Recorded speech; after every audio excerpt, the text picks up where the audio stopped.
lion en vue. Des marques de griffes. Elles ressemblent à celles de l'Oryctérope. J'avais raison. C'est l'œuvre de Noryctérope. Enfin, Comète, on a trouvé ta mère. Ha! Quelle chance! Je vais passer par l'arrière. Je n'arrive pas à y croire. Quoi? Tu l'as trouvé? Oui, si elle a un bec et fait... Hein? Un canard? Un tadorne à tête grise? Qui vit sous terre? Incroyable! Ah, qui aurait cru ça? Les tadornes pondent leurs œufs dans un trou. Une petite seconde. Mais c'est impossible qu'il ait creusé ce trou. Pas avec ses pattes palmées. Oui, les phacochères ne creusent pas non plus. Ils ont des petits sabots de rien du tout. Dans ce cas, qui creuse les trous pour eux?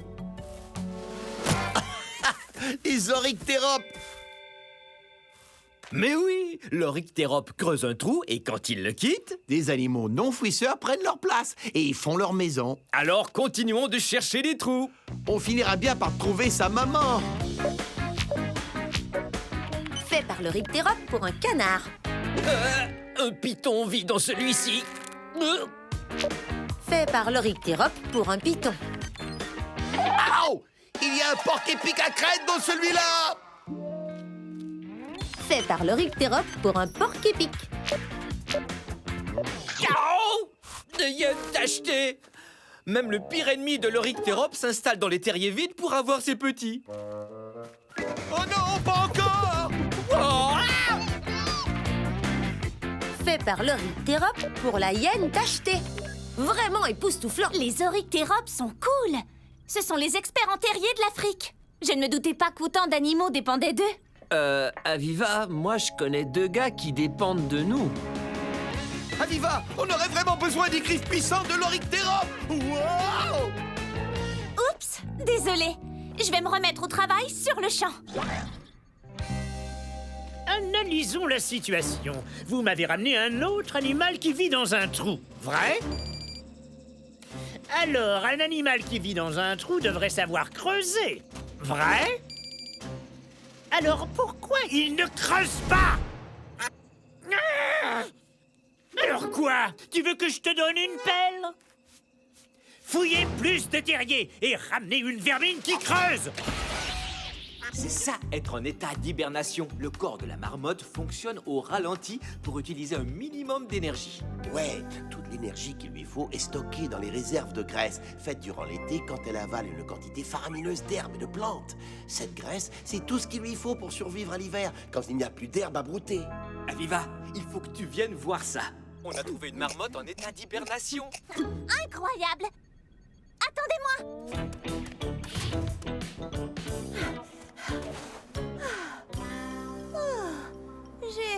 J'ai vraiment très envie de dormir. Bonne nuit. Martin, Chris, je crois qu'on a un petit problème. Ben moi, j'appelle ça un problème de taille. Et il se dirige vers vous.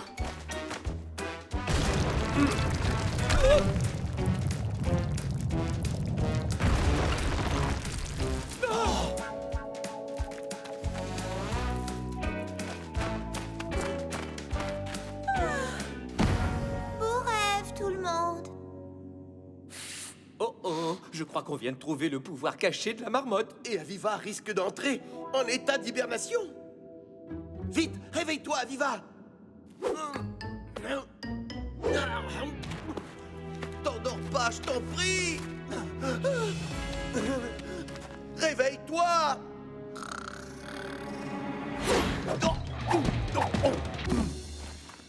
Ouais, elle hiberne. Exactement comme la marmotte dont la graisse accumulée l'été sert de nourriture l'hiver. Son costume multipouvoir a aussi stocké de l'énergie. Et c'est ce qui explique pourquoi Aviva s'est gavée d'une telle quantité de pissenlit, afin de faire des réserves avant d'hiberner. Il n'y a qu'une façon d'en être sûr, vérifier ses signes vitaux. Température, 3 degrés Celsius. Presque aussi froid que de la glace. Pulsation, seulement 4 par minute. Une respiration toutes les 6 minutes. Ce sont en tout point les mêmes données que pour la marmotte endormie. Aviva est en état d'hibernation, c'est sûr. Donc elle va dormir très longtemps. Il faut lui enlever son costume multipouvoir. Désactivation. On peut rien désactiver pendant qu'elle hiberne.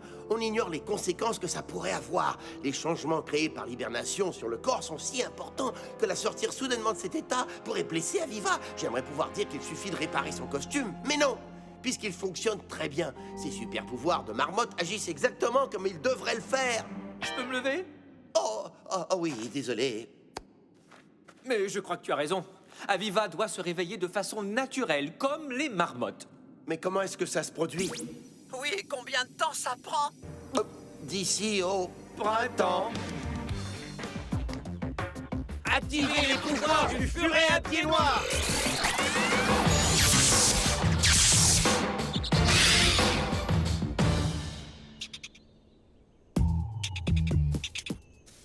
Wouhou! Ça y est, on a les pouvoirs du furet à pied noir. Maintenant, allons délivrer sa famille.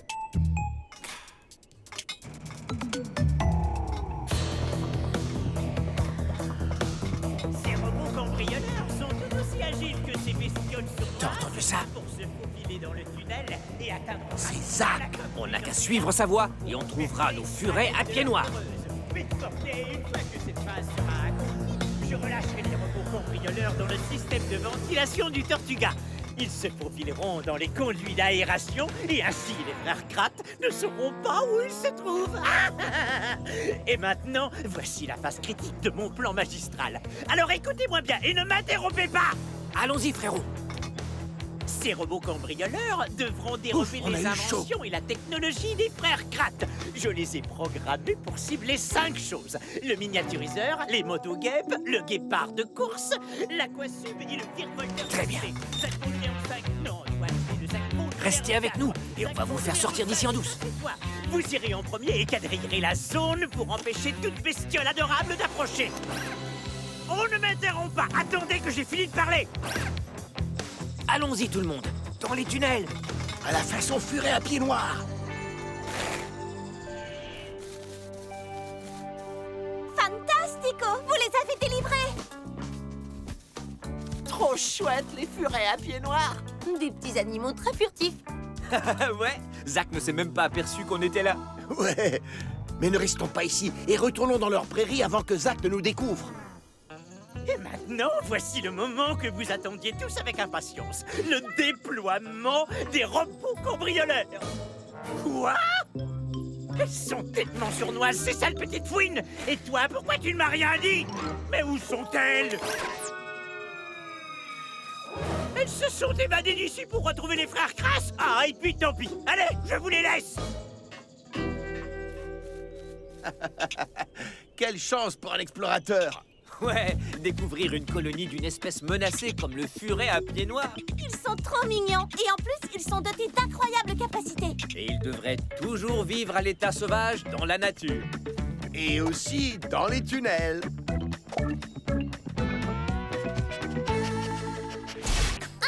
Aucun ver ne mourra, croyez-moi. Un contenant? Oui, Formule visqueuse numéro 28. Oui. Harnais et sangle? oui.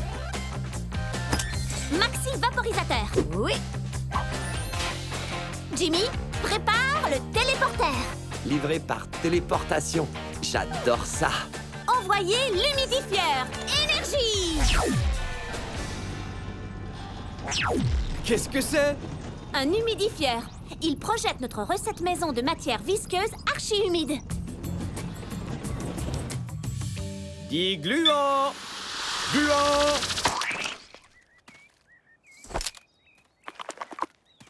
On doit vite le ramener sous terre, loin du soleil où c'est humide. Hein? Allez, courage.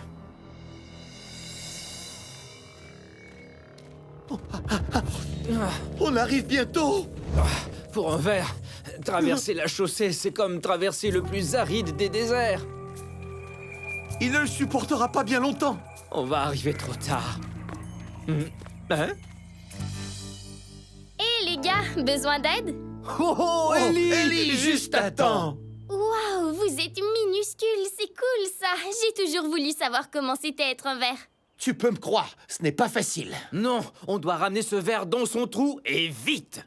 Entendu. Merci, Ellie. Tu nous sauves la vie. Plutôt, tu sauves la vie du ver. De rien, les gars.